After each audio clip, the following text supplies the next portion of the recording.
क्या आपको भी नहीं पता कि आपके परिवार के कुल देवी और कुल देवता कौन है और आप उनकी पूजा नहीं कर पा रहे हैं? आपको पता है ये बात कि अपने परिवार के कुल देवी कुल देवता की पूजा करनी चाहिए और आपकी ग्रोथ उस चक्कर में रुकी है। जैसे कि अगर मैं पार्ट की बात करूं तो ये तीसरा पार्ट है कुल देवी कुल देवता और पितृ के लिए। पितृ को मैं अगले पार्ट में कवर करूंगा। आज बात कर लेते हैं कुल देवी और कुल देवता की, कि कुल देवी कुल देवता को कैसे समझें। देखिए, सबसे पहला तरीका यह है कि एक नॉर्मल सा तरीका कि घर में पता करें, अपने माता पिता से पूछें, अपने दादा दादी से पूछें कि अगर अभी वो जीवित हैं। अगर उन्हें भी नहीं पता है तो शादी के कार्ड चेक करें, शादी में किस तरह का आपके यहाँ पूजा पाठ होती है। और देखिए, सबके यहाँ बहुत एक छोटा सा रीति रिवाज है जो सबके यहाँ चेंज होता है। तो देखिएगा, शादी में जो रीति रिवाज है वो किस तरीके के होते हैं। अभी शादी का माहौल आने वाला है, 15 तारीख है, अच्छे दिन शुरू हो चुके हैं। तो देखिएगा शादी किस तरह से होती है। कुछ रिवाज होगा जो आपके यहाँ से अलग होगा। ये इससे भी थोड़ा पता लगता है कि आपके यहाँ जो है कुल देवी कुल देवता कौन है।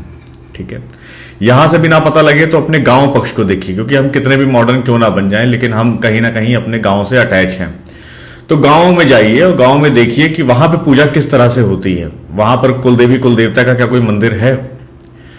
अगर इतना पता करने के बावजूद भी नहीं पता लगता है कि कुल देवी कुल देवता कौन है आपके यहाँ के, तो एक उपाय करिएगा।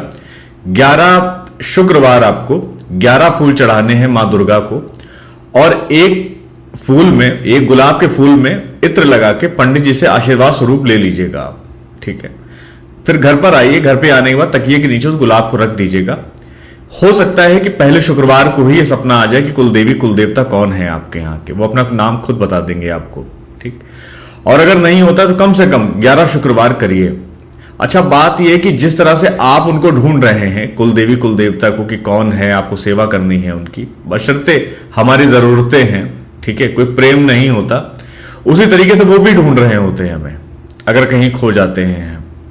ठीक है, तो ये उपाय है। लेकिन इस उपाय को करने से पहले अगर देख ली इजिली चीजें पता चल जाती है परिवार में, क्योंकि देखिए हम लोग जिस बिजी माहौल में अब आ चुके हैं, परिवार के साथ माता पिता के पास बैठना ही बहुत मुश्किल वाली बात हो चुकी है।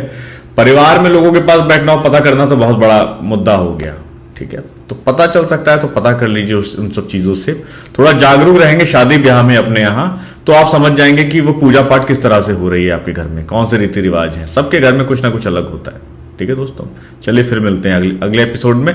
उसमें देखते हैं कि हम पितृ पूजन किस तरीके से करेंगे, उसमें त्रिपिंडी श्राद्ध को मैं बहुत अच्छी तरीके से समझाऊंगा। चलिए, थैंक यू।